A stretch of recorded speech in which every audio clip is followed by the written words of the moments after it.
संक्रमण के दौर में खुद को बचाने में सबसे अहम योगदान होता है आपकी इम्यूनिटी का, यानी रोग प्रतिरोधक क्षमता का।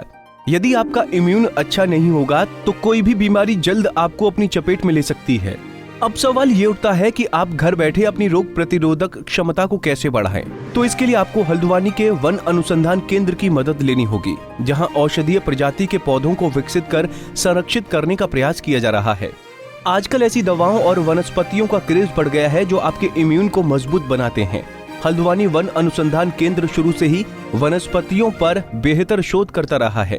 वनस्पति जगत में एक से एक पौधे हैं जो मानव शरीर की रोग प्रतिरोधक क्षमता को बढ़ाने में मदद करते हैं, जिसमें मुख्य रूप से श्वसन क्रिया के लिए वच, कालमेघ, दमबेल शामिल है, जो आपके फेफड़ों को मजबूत और बेहतर प्रक्रिया के लायक बनाते हैं।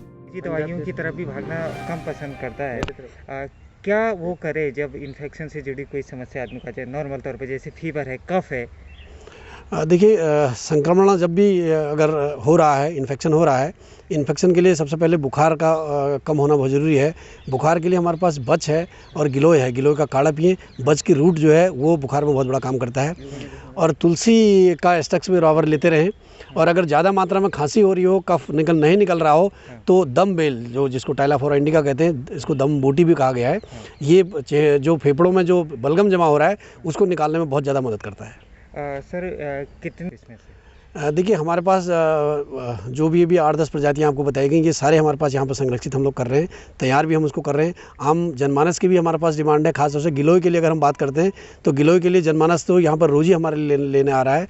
अश्वगंधा है, तुलसी है, तो इनका सबका डिमांड है और इनको संरक्षित करने की पूरी कार्रवाई हम लोग कर रहे हैं। विटामिन सी की भी डिमांड बहुत है, उसके लिए क्या है? देखिए, विटामिन सी में हमारे पास एक पौधा है लोहारू, इनग्लेस लैटिफोलिया, लेकिन इस समय चूंकि उसका फ्रूट राइपन अप्रैल में हो चुका है। विटामिन सी का सबसे बड़ा सोर्स है।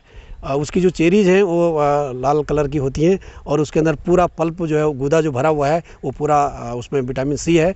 और अगर एक दिन में अगर आदमी 2 या 3 भी अगर खाता है तो विटामिन सी की पूर्ति उसकी होती है। अच्छा, आदमी सर इनको अपने घर में भी लगा सकता है या कैसे अवेलेबल होंगे ये जरा? बिल्कुल लगा सकता है। इन पौधों को हम लोग यहाँ पर तैयार कर रहे हैं। वन अनुसंधान केंद्र में हम लोग पौधों को तैयार कर रहे हैं। तैयार करके आम जनमानस हमारे समझ ले जा सकता है। नॉमिनल कॉस्ट जो पौधे को तैयार करने में लगती है वो रखी गई है, चाहे गिलोय की हो, अश्वगंधा की हो, चाहे तुलसी हो।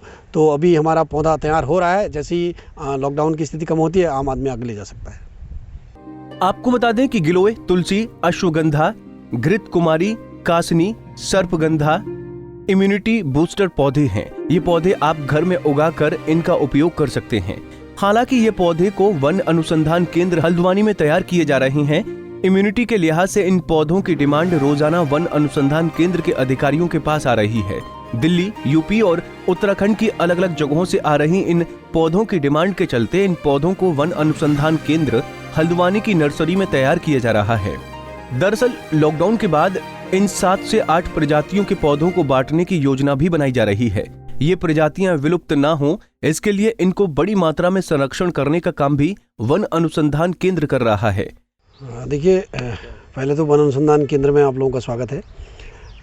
हम कई वर्षों से चूँकि पौधे तैयार करने का काम कर रहे हैं। अगर इम्यून बूस्टिंग की बात करें तो उसमें गिलोय का नाम सबसे ऊपर आता है। गिलोय है, तुलसी है, अश्वगंधा है, कालमेघ है, दमबेल है, बच है, कंटकारी है, अडूसा है।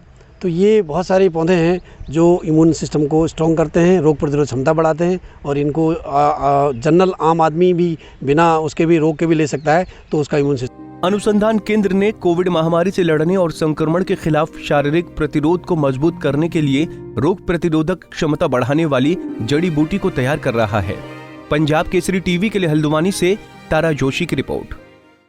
हमसे जुड़े रहने के लिए हमारे YouTube चैनल को सब्सक्राइब करें और नई वीडियो की नोटिफिकेशन के लिए बेल आइकॉन को दबाएं।